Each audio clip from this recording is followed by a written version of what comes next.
What's up, guys? So check this out. This is just a video we're going to kind of make on the fly. Hence, us just sitting in here and kind of throwing this together real fast for you to hopefully help some of y'all and maybe answer some questions. I had a question asked to me the other day by an artist, upcoming artist over in the UK. And for you that do not know, we are located in America. We're in the States. We're actually in Florida, to be exact, Lake City, Florida.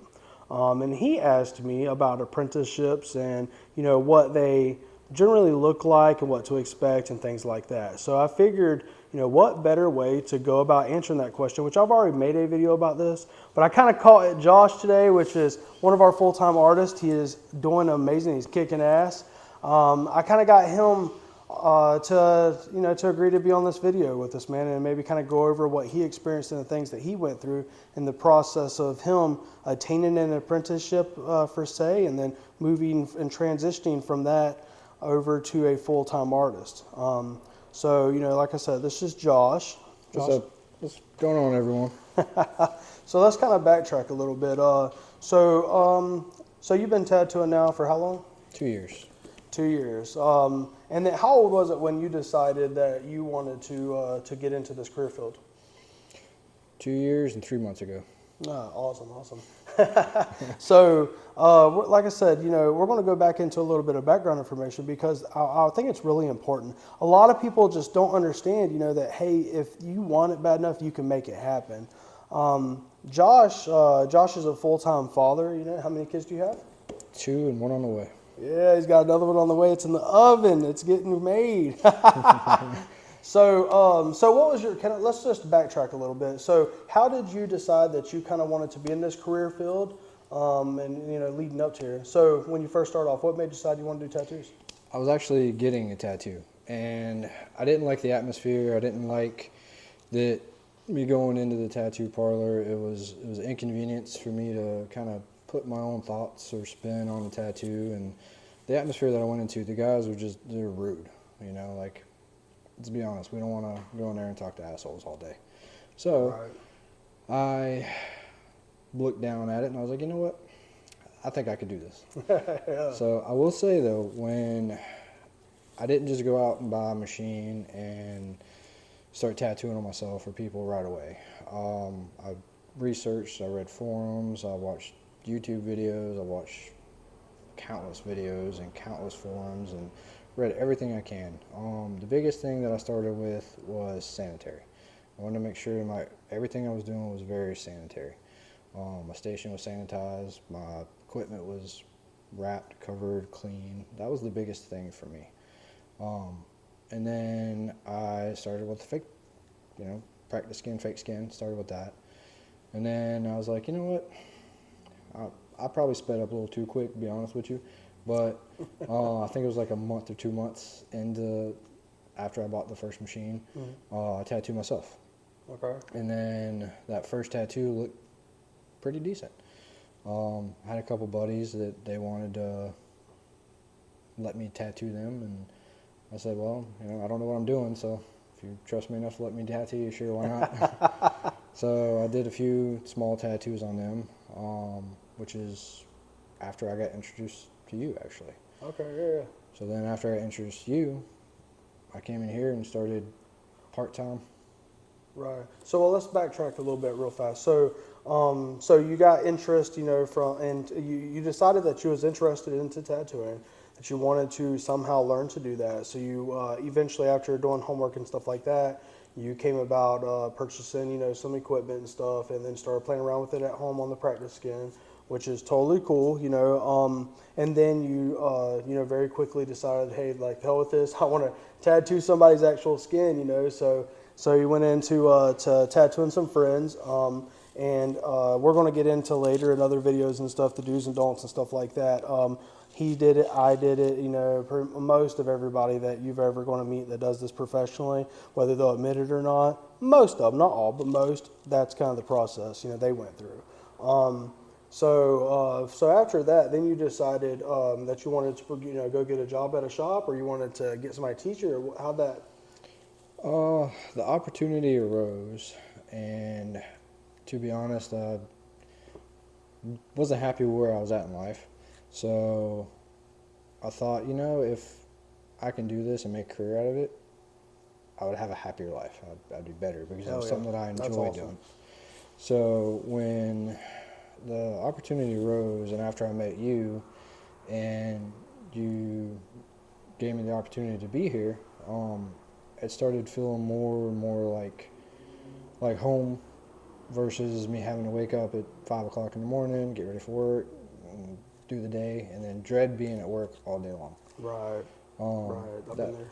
that was the biggest thing for me was just the dread for work, and then the opportunity that arose to be here, um, and then it just kind of went Yeah, it went all off. uphill. Yeah. So let's talk about that for a second. So, you know, my memory shot, you know that. So I met Josh through a mutual friend. It was funny, actually. This ain't always how it goes. Okay, let me throw that out there. Disclaimer. But I actually was more or less interviewing a person that I wanted to potentially hire for piercings at the shop, and we agreed just to meet up down the road and have a beer while we talked about that. And just so happened that that mutual friend wanted me to meet Josh here that same night. So unintentionally, so I kind of did like 2 interviews in one night while we were drinking some beers down the road here at a local place. So that's kind of how that occurred for the first meeting. That's not always how these things go. And again, I'll elaborate more on all that later. But you know, so then what we basically talked. We thought each other was cool, more or less, and we come to an agreement to where you could come in. I don't even remember what it was exactly at first. It was more like just come in and watch or something. I don't even remember. Well, pretty much. It was, you told me if I was sincere about it and I was really dedicated to do this, you would give me an opportunity. But yeah, I had to prove myself otherwise. Okay. And I told you I was working, you know, a full-time job. I was working, you know, anywhere from 50 to 60 hours a week. Right. Plus, Right. I had my 2 kids full-time at that particular time. So I was pretty busy. Right. Right. So after work, I would get off work, I'd go pick up my kids, and then go drop them off with another babysitter, and then I would come up here. And I did that for like 2 or 3 days a week. I think for about 2 months is what it was. And then in that process of that time, you know, I'd just lean over your shoulder, just kind of watching what you're doing. Yeah. I'd ask questions, you know, you would answer to the best of your ability. Anytime I ever had a question too, you were the best that you could answer it is how you answered it. Right. You didn't try to lie about stuff or try to like deceive any techniques or Right. anything. So, you know, that's something that's super important. Let's just touch on that really fast. You know, this man is in that situation at that time, you know, like he just said. And he ain't lying, too, man. His ass will come in here.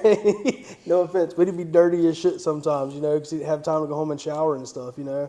But hear me out, though. I'm okay with that. And the reason is because you can go in the bathroom, take a little bird bath or whatever. But, you know, that shows a hell of a lot of dedication. And for you, now, I'm not saying that some people aren't going to find situations to where it's going to be pretty easy for them to get in because they have the life opportunities that come to them and they're smart enough to take advantage. But for a lot of people, myself included and him, it wasn't like that. So a lot of people are going to find it very, very difficult to get in. Damn fly. See that? To get into this career field, it's going to make it so hard. And I guess a fly got through the door, so that's going to drive me mad while we're doing this. But anywho, I'll kill that thing as soon as we're done with this. So, you know, but the point is, though, is he was working 50, 60 hours a week or whatever, and he's still, and you know, with his kids, and he was having to hire another babysitter to watch his kids after work and make that sacrificing the time with his kids and family to come in here and just to try to take advantage of the opportunity to maybe get his foot in the door, which he ultimately did. So, you know, if this man can do that as a single father at the time, I believe a single father at the time, you know, doing all this stuff, you know, and have all this stuff on his plate and his shoulders and still manage to make it happen, so can you. So after that, you started like coming in and stuff like that, and then what, you started doing like tattoos? I don't even remember, like, honestly. I did my first tattoo, last month was 2 years ago. Okay, I did the first tattoo in the shop. It was March 2021. You know, I've been waiting a while and watching you and everything, and a couple clients came in. They wanted some neck tattoos, and Okay. difficult spot for the first tattoo as Right. well. Yeah, it's a pain in the butt. But they said they were cool with me doing the tattoos, even though I was an apprentice or starting to be an apprentice. And you're like, yeah, sure. You know, you pretty much, I already knew how to set up. You saw how I set up everything, so you said, let me do it if they trusted me to do it. And after I did that tattoo, they turned out pretty well. I remember you saying you liked them, the clients were happy with them. I actually saw those 2 clients a year later exactly, because they came in March, and I framed my first dollar from them. So it was funny that they actually came in a year later, and I saw the tattoos on their neck, and honestly, they still look pretty dang good. But after those tattoos, I think it was 2 weeks later or something, I had a couple weeks of vacation from my previous job. So I took my week or 2 week vacation, and I was up here every day. And then I started doing a few tattoos within that vacation period. And then by the end of that month, we had decided to pull me in full time, and I quit that job, and then I came here full time. Ooh, I bet that was super scary. It was terrifying because I was new to the tattoo industry, and I was new to the field, so I didn't know how I was going to do it, how the money was going to come in, if I was going to be able to support myself and my kids, if I was going to even be a successful tattoo artist or a talented tattoo artist. That was the biggest fear, because I just pretty much just jumped over that cliff. Right.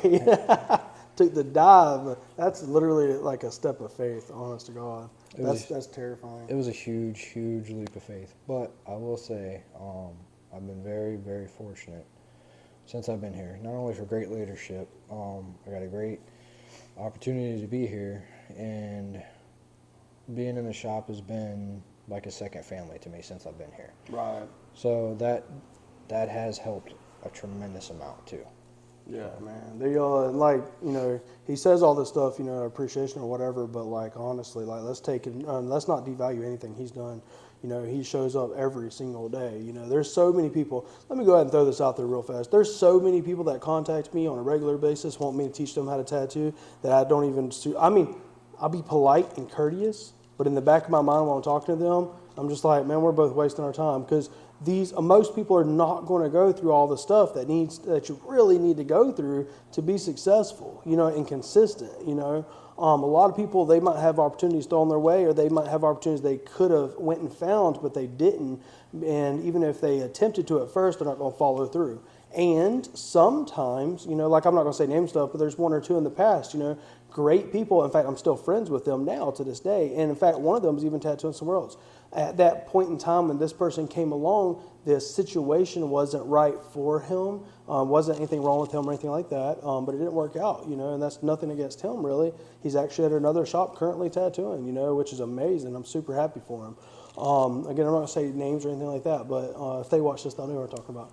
But, and I'm proud of him. He has been doing some banger little tattoos here lately, too. Yeah, I know. I seen what your shirt's started. But, so basically, so me and Josh met. Would you say, like, so now that you're in this career field, you have a lot of fun. Like, what would you say are some of, like, well, actually, let's not say numbers, but what was your job before you was here? I was a welder. I worked on rail cars. It was more maintenance, but maintenance on the upkeep of rail cars. I welded more so than not. Right there before I quit, I was a lead man, so I ran my own truck, did the paperwork, had 1 or 2 guys working for me at a time, pretty much. And then, so I've always done, I guess, mechanical stuff beforehand. So would you say, like I said, I don't want to get on putting information out here for the public. It's nobody's business except yours, so I don't want to get into that exactly. But would you say, as far as financially, would you say that you make as much, equal to, less than, more than now than you did with your previous job? I would say that I'm very fortunate. I stay pretty busy, so I'm able to make ends meet plus some. There's pros and cons, I had insurances and retirement stuff like that. We'll get into that in just a second, absolutely, yeah. But do you think you make more money now or less money? I feel that for the most part I make more. Okay. So now, mind you, and the reason I'm saying that is because at this point in the stage, and this point in the game, Josh, if you remember correctly earlier from what he said, he's 2 years in. Now, I'm gonna give you a little bit of back. I'm not gonna go into great detail because I will in more other videos and stuff. But for me, I've been tattooing for almost 10 years now. I average about 150 an hour. I started off tattooing at the house. When I got into the first shop, I was averaging about 25 to 30 an hour, give or take. Mind you, we're at our shop right now, so people are going to walk in. Thank you, brother. Yes, sir. You too. Thanks, man. So, it's the mailman. Everybody's super nice. So, my point being, though, is that, and now I'm at a shop. I don't ever like to say people work for me, but, I'm very blessed to have Josh and other gentlemen that work full-time here. We have a piercer that works full-time, and everybody's crushing it. I work full-time. But, it took years to get to this point. But my point is, though, is Josh worked, how long did it take you to go to welding school? It was a little over a year. So a little over a year in welding school. And how many years was you doing welding? 2 or 3 after. Okay, so 2 or 3 years into the career, and it took you a little over a year to actually get started. So that's what, like 3 to 4 years? Yeah. Okay, so he's 3 to 4 years in welding, right? Whereas here to compare a little bit, he's 2 years in, and he's making, as far as the income goes, as much or more, I would think, by what he just said. Now, like he just went on touch base on, and I'll go into all this later, but there are pros and cons. Different shops, different things, different situations. Most of them are going to be run the same way. As far as that goes, when it comes to benefits, health insurance, retirement, stuff like that. I'll go into a lot of great detail with all that later for the different options and things that you could look for and potentially have or not have. But there definitely are pros and cons. I would say one of the biggest pros, for sure, is lifestyle.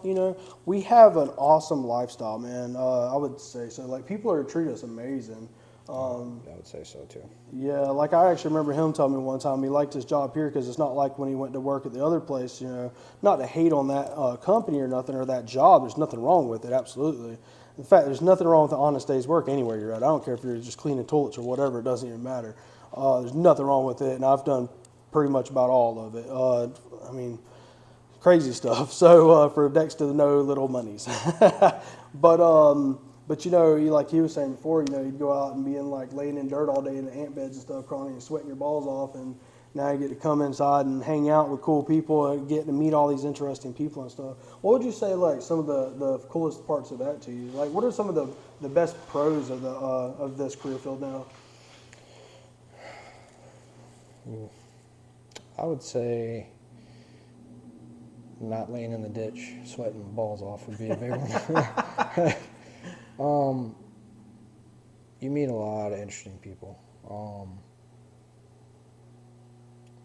Some of my favorite tattoos I think I've done were scars, cover up of scars, or That's a fun one. Self-harm, I think is a big one. Butterfly. Yeah, that's super cool. That was super fun. Or a memorabilia tattoo, whatever. Doing stuff like that helps it with purpose, for sure. It gives it a huge purpose. Not only do we have fun doing what we do, because let's be honest, our job is pretty fun. Yeah. People are wild, man. People come at you with all this craziness, as far as interesting stories, the different personalities, and I always joke and say, man, it's not like we're not your lawyer, we're not your doctor, you know what I'm saying? We're not your therapist, even though we're treated like all the above and more, kind of. People really tell you pretty much everything about their life. They will get super personal with stuff, and it's, I think, our responsibility to be mindful of that and to listen and to have fun with it and all that, but also to be respectful and not repeat, kind of like we say, what happens in the chair stays in the chair, it's They call it ink therapy for a reason. Yeah, ink therapy, man. People really legit do come for us for ink therapy. In fact, I have a note in my desk from one of my clients. She used to She's passed away now, sadly, and I sadly believe, I'm not going to say name stuff, but I think it was actually of an overdose. She passed away. She's a client of mine for years. I kept that note in my desk. It's still there. It means a lot to me, but she used to come to me.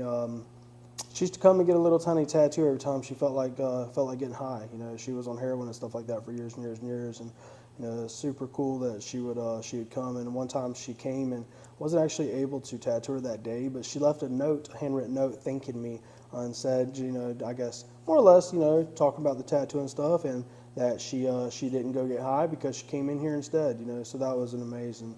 So things like that, we definitely find purpose for. We built a lot of relationships for sure too. We do. I think that's amazing. They and like scheduling. Scheduling's cool. You know, like Josh said, he's got a baby on the way. He's got a little one cooking. So you know, depending on the place you work at and stuff, you know, if the people are good or decent people, I'm not gonna say I'm a great person. You know, I am the owner here, but I'm not gonna say I'm a great person. But I try. Okay.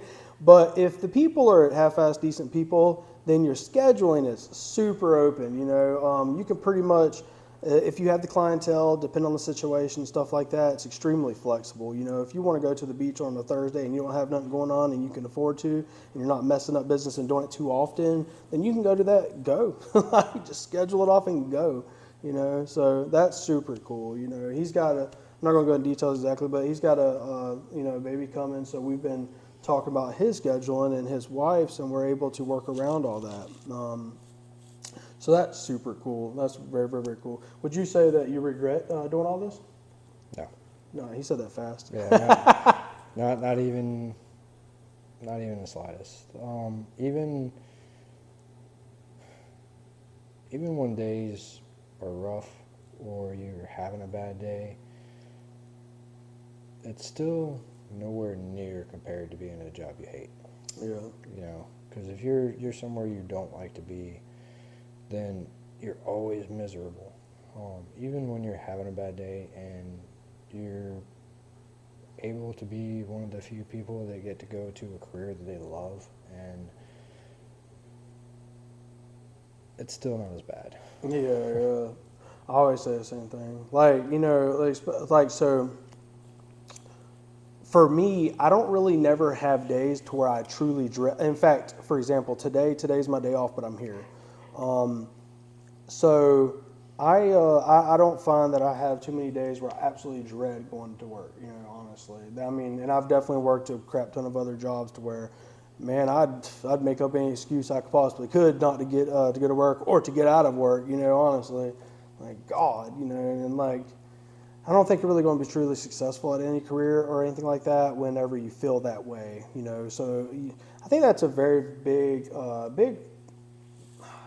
it's super important, you know. Man, find something that you love doing and do it. You know, like I always say, like at this place, man, it's just somewhere where I hang out doing something I love doing. I just happen to get paid to do it. You know, it's not like, I don't know, it's not really a job so much. It's just, even though I guess, yeah, it is, it's, I don't know, something fun, you know. So, you know, you went from, so backtrack a little bit. So 2 years ago, you went from full-time dad, which you're still a full-time dad, went from full-time dad to welding career, and now within a few months was able to turn that into a tattoo career as an apprentice, and through slowly over that period of 2 years, we transitioned you from part-time artist to full-time artist, or let me phrase that, part-time apprentice to full-time apprentice to eventually full-time artist, yep. Right? And now he's kicking ass, man. He's doing it. He's on his own. You work what, 5 days a week? Yep. Yeah. On average, how many hours do you think you work a week? I would still say probably close to 40. Is where I would assume. Okay, yeah, it's hard to say actually, yeah. Especially at days like today. Today's a weird day. He had one consultation. Normally we stay crazy booked up, but so I tried taking advantage of it. I did have a half day. They got canceled on me this morning too. So okay, yeah. So you know things like that do happen, and but yeah. So I guess for the most part, you know, we'll leave it at that. That kind of gives people somebody to hear first person, you know, some of the stuff they went through. What was some of the biggest trials and tribulations type things did you go through during the 2 years? Like, I know with me, for example, through the apprenticeship that I went through, which I'll make a whole video about all that bullshit later, They, I didn't get a whole. I did learn some things. Let me say, I can't take everything away from it. I did learn some stuff, and I'll get into all that later. But what was something like the? I know with me, I had a big, huge learning curve of just learning the equipment and what to get because I couldn't afford to buy stuff too. I was super poor, and all this other things. So, what was some of your biggest challenges at the beginning stages? So I would say I was pretty fortunate when it come to supplies because you had everything already. One of the biggest obstacles I would say would be um, learning to use the machines. Um, Now, coming from a mechanic background, if you use the right tool for the right job, it makes it 10 times easier. Which can, relate to tattooing. If you use the right needle for the right, the right design, the right thing you're doing versus lining, shading, whatever, um, you'll have a better result in the end. Agreed, 100%. Learning my machine was another thing because I've learned that what kind of machines I like are usually softer hitting machines. That took me almost 2 years to figure out. Right, right. And that'll change even more over time still. Yeah. Needle depth is a huge thing. Man, there's just so many. What about variables. outside of work here? Like, you know how like when you start any kind of new job, there's like transition periods and stuff like that, just with your lifestyle and stuff. Was there any like major? Because obviously, you got kids and you have a whole life outside of here, that can sometimes go against like your career paths and stuff like that. There was a bit of transition because the hours were different. I had to kind of accommodate that for my kids. Right. So like I was still getting up early, taking the kids to school, and then I'd have like an hour, 2 hours before I had to, be at work. Right. So I would either hang out or just come in early. Right. Right. And then for a while I had to leave work early, leave here early. So I had to block off like an hour and a half each day just so I could leave, go pick up the kids, and then drop them off, so they could be watched. And then I'd come back and Right. then work. And then when I'd get off work, it was getting late. So by the time I got home, I had to make sure the kids had dinner, give them baths, get them ready for bed. If she had any homework to do, make sure their homework was done, and then put them to bed. He's a great dad, by the way. Yeah, he really is. So there was those. I did have good support system too. So I will say that I did have helps help. a lot. And having the help did help a lot. If I didn't have the help, I may not have been able to do it. Right. But I was fortunate enough to have that. But the transition from, I did have a little bit less time with the kids at night just because of the hours differed from what it was before. Right. But I was still able to, come home, get them ready for bed and dinner, baths, all that good stuff. What about now? What do you think? Like now, like 2 years in, are you able to spend the time that you would like to with your kids? Yes. So after getting accustomed to the different times and stuff like that, you have to kind of make up to where you miss the time. So like certain days off, you go do things with them. Yeah. You plan more trips, you plan more vacations, you do more things like that. So what we actually did at this shop, so this shop in particular is unlike a lot of shops.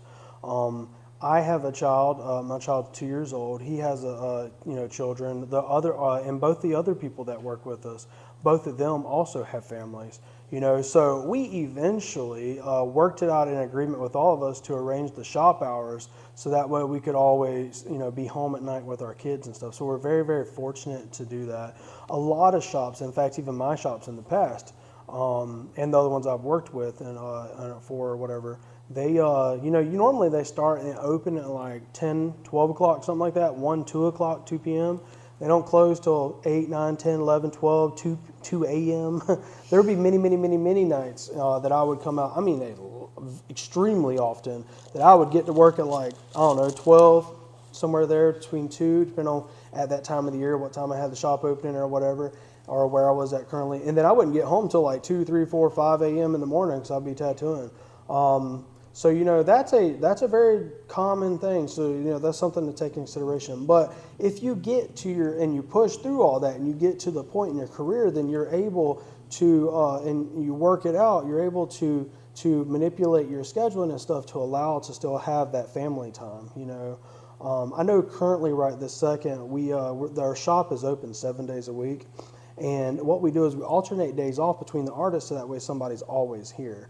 So, for example, I take Sundays and Mondays off, so I'm here Tuesday through Saturday. He's here. What days do you take off? I don't remember. Friday, Saturday, and I'm here Friday, Sunday Saturday. through Thursday. Okay, Friday and Saturday. So he's here all the other days, and then Travis alternates a couple of days off. So we always have somebody here. We're super blessed for that. And as of right now, the way we have the scheduling set up is our shop is open 7 days a week from 10 a.m. to 6 p.m. Something here is, let's go ahead and talk about this actually really fast. This is something that's super cool too, and a lot of career fields, do offer opportunities like this, but a lot do not.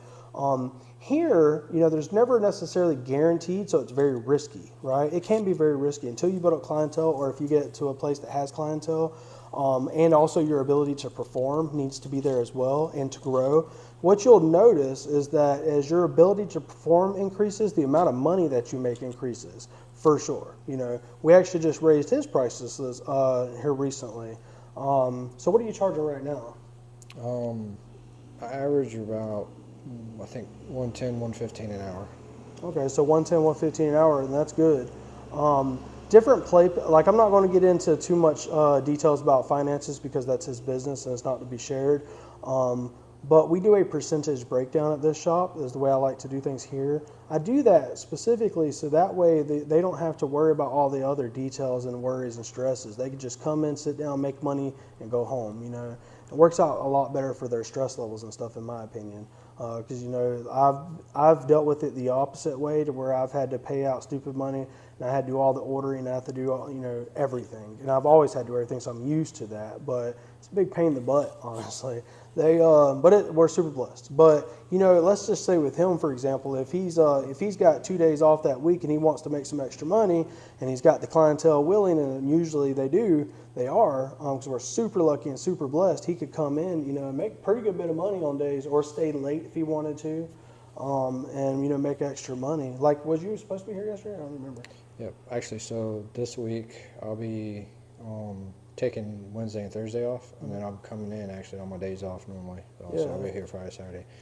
And I've got a whole day booked for Saturday. Okay, and how much do you charge for a whole day? $650.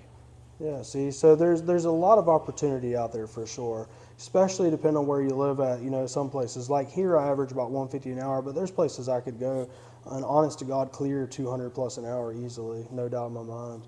And I know I'd stay booked. I'm not trying to say that with a big head or nothing. I'm just super lucky, super blessed to be able to say that and to know that I could actually do it.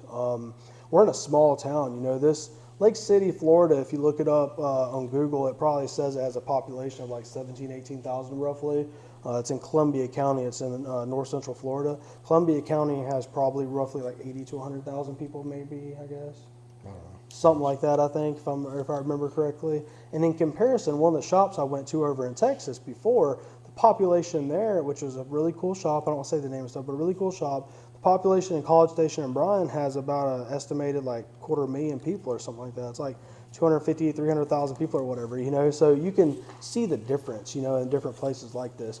And one of the really cool things, like if he wanted to do or I wanted to do, let's say we wanted to go to, I don't know, Washington State, or whatever, once your ability level gets there, normally you can reach out to other shops and you can take advantage of that, of your ability to tattoo, and reach out to them and ask them if they take guest artists, and if they do, work out a deal with them. So you can travel all over the states, all over the world, if you want to. There's a lot of awesome opportunities you can take advantage of if you so choose. So I guess we kind of like covered mostly everything. Is there anything you want to say about your apprenticeship or like the career tattooing or anything at all? Like anything you just want to? If tattooing is something that anyone is really interested in, I would suggest portfolios. Make sure you understand cleanliness, sanitizing, and then practice. That's the biggest things that I would say to get into tattooing. Right. I would say kind of the same thing. If you're looking for an apprenticeship, which I'm going to make a whole video about that, how I suggest going to finding just me personally, how I suggest finding apprenticeships.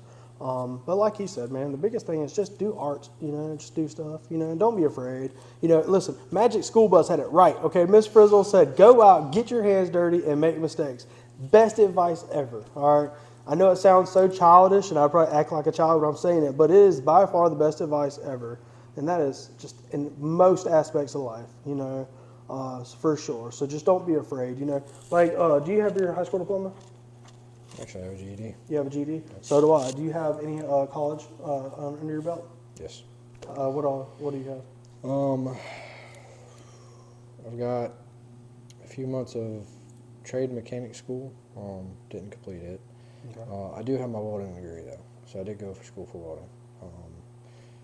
And then there's a few other side things that I did, little courses. I did phlebotomy. I don't know why. I never went and did it, but I just decided to do it one day. Yeah. There's a few other things. I had like a first response course that I did. So okay. Bandages and CPR, all that good stuff. I think that's it. Yeah. So my point being, what I'm about to say is no offense to him or me, but we're not rocket scientists, man. I'm not going to say we're dumb, but we're surely not the most intelligent people on earth. There's some really intelligent people out there. But like with me, I'm a convicted felon. I went to prison, all that good stuff, and I'm a high school dropout. I got a GED. I have little to no college, virtually no college or any other certificates under my name except tattoo-related stuff. So my point being is that, even with us, we were able to do this, so you can do that too.